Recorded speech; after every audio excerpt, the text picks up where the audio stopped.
इसी प्रकार से महाराज श्री के श्रीमुख से कथा प्रसंगों का निरंतर आनंद लेने के लिए पूज्य श्री के आधिकारिक YouTube चैनल को जरूर सब्सक्राइब करें और बेल आइकन को दबा दें।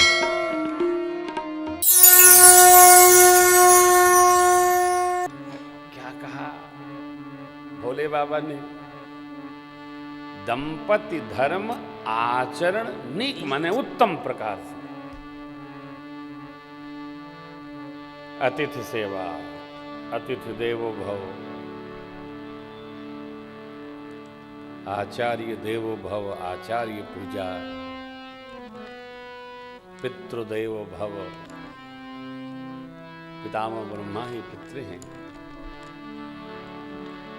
देव यज्ञ, भूत यज्ञ, सामान्य जीव जिनसे हमारा कुछ लेना देना नहीं,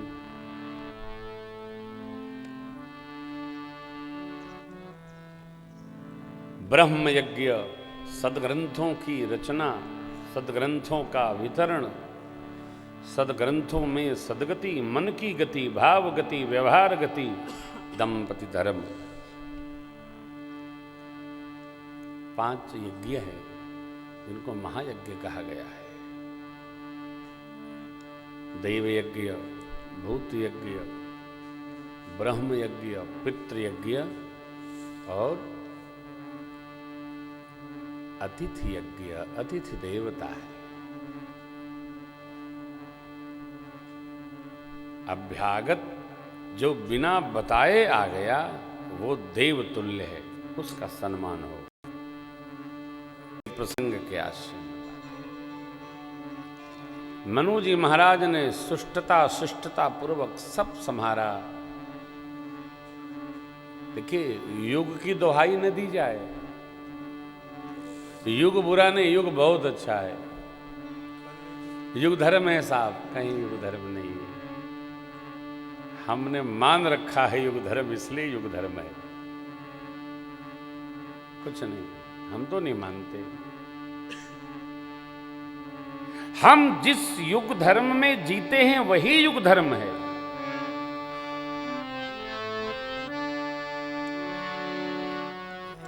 इसको कम करो।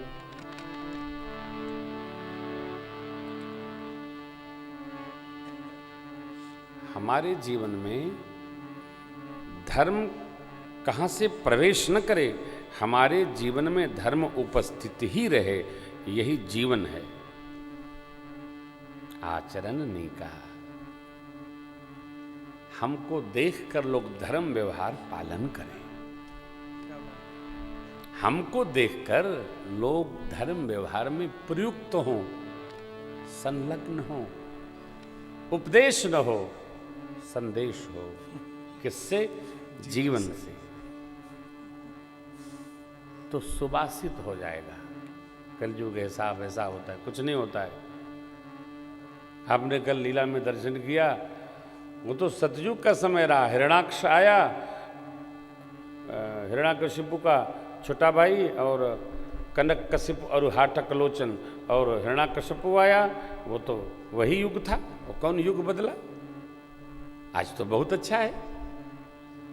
त्रेता भैया तो रावण कुंभकर्ण आदि कौन कौन रहे, कौन कौन रहे। द्वापर में कंस शिशुपाल दंतवक्र न जाने क्या अकटा बकटा सकटा सुर सब ससुर रहे। तो कौन? उससे तो बहुत अच्छा है। जिधर देखिए उधर राम धुन चल रही है। युग की दोहाई न दी जाए। वस्तुतः कलयुग वर्तमान युग जो है वो सभी युगों से बहुत बढ़िया हमको जान पड़ता है। जो जिसका सिद्धांत जैसा हो, बहुत अच्छा है, बहुत बढ़िया है, आनंद युग है। और गोस्वामी जी ने तो कितना स्पष्ट और सुंदर लिखा है, कलयुग केवल हरि गुण गाहा, गावत नर पावहि भवथाहा। कुछ अन्यथा नहीं करना। कलयुग समजुग आन नहीं, जो नर कर विश्वास, विश्वास गाय विमल भव तर भी नहीं प्रयास। इधर जाएंगे प्रसंग रुकेगा।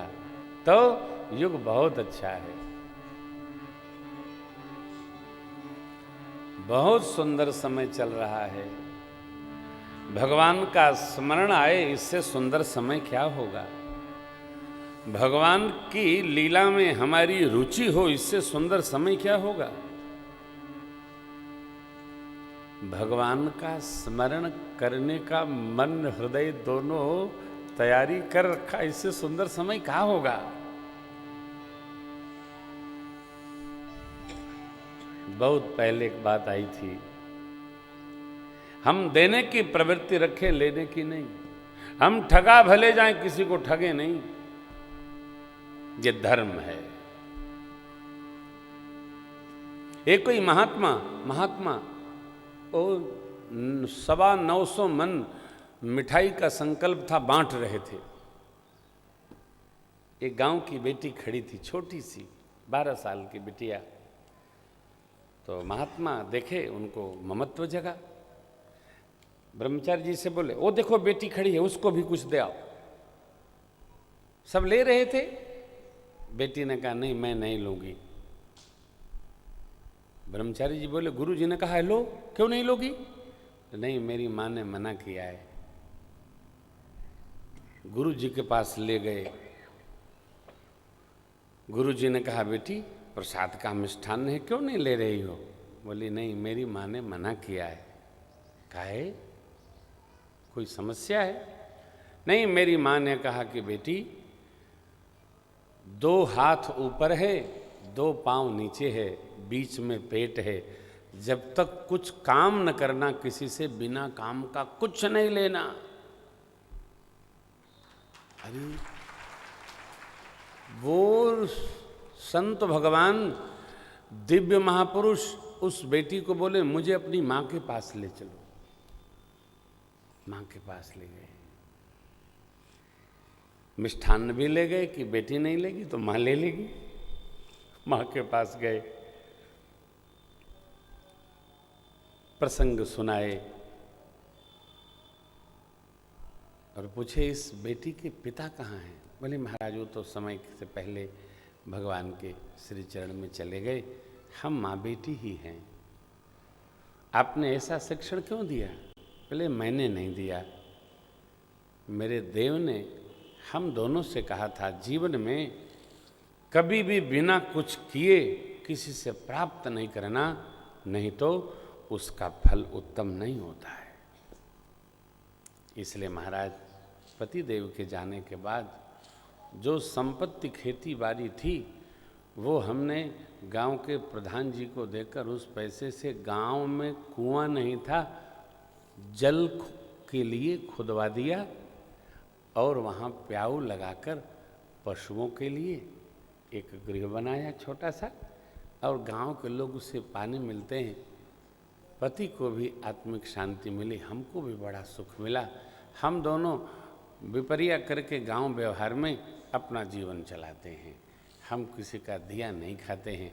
आपकी सेवा करेंगे तभी आपसे प्राप्त करेंगे, क्योंकि हमारे पतिदेव ने यही धर्म का सिद्धांत कहा है। संत भगवान उस मैया के पांव पड़ लिए हो। देखिए, भक्ति पथ भी कहता है कि बिना कुछ किए, अन्यथा अजगरी वृत्ति से जीवन नहीं चलाना चाहिए, करके पाना चाहिए। नहीं तो वो अन्न भजन भी नहीं करने देता है। श्री अवध की परंपरा है, संत भगवान लोग भजन करते हैं तो श्री जी भोजन भी उनके यहाँ पहुंचा देती है। धाम में कोई भूखा नहीं सोता। इसलिए आप दर्शन करेंगे, अब तो खैर शुरू हो गए। 91-92 में जब हम आए थे धाम में, तो पैसे पर अन्न क्षेत्र नहीं चलते थे, न कहीं खिलाने का पैसा लगता था।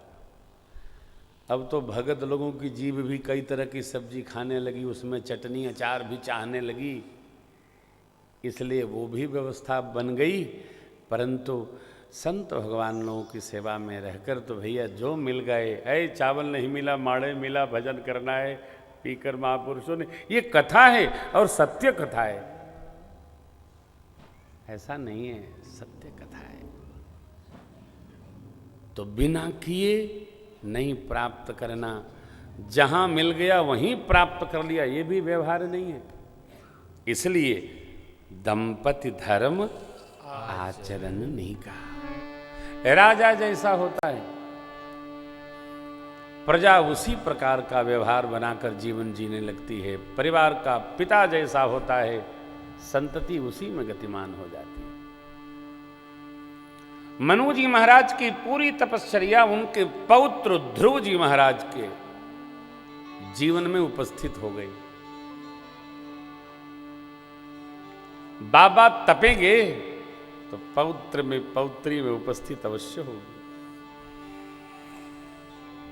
तप रितता नहीं है। जो तप करेगा उसको कुछ न कुछ प्राप्त अवश्य होगा। तप लक्ष्य रख के करना भी नहीं है, तपना है।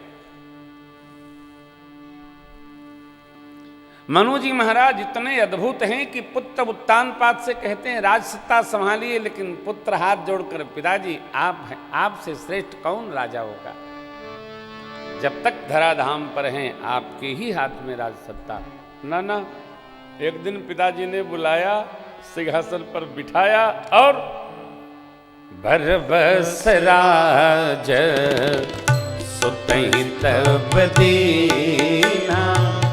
बरबस राज सुतहि तब दीना। नारी समेत गवन बन कीना।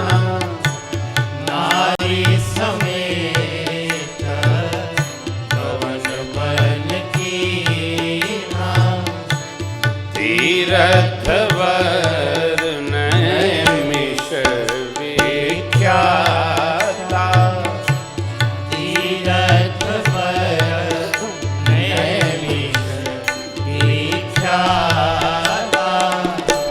अति पुनीत साधक सिद्धिदाता। अति पुनीत साधक सिद्धिदाता। बसहि तहाँ मुनि सिद्ध समाजा। बसहि तहाँ मुनि सिद्ध समाजा। तहि हरसि चलो मनु राजा। तहि हरसि चलो मनु राजा। तहि हरसि चल मनु राजा।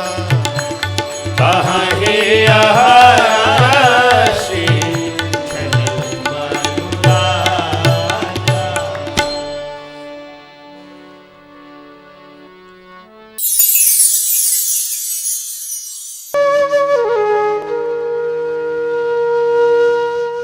इसी तरह सुनते रहिए। चैनल को सब्सक्राइब करिए, बेल आइकन को दबा दीजिए और पुण्य अर्जन के लिए अपनों में शेयर करिए।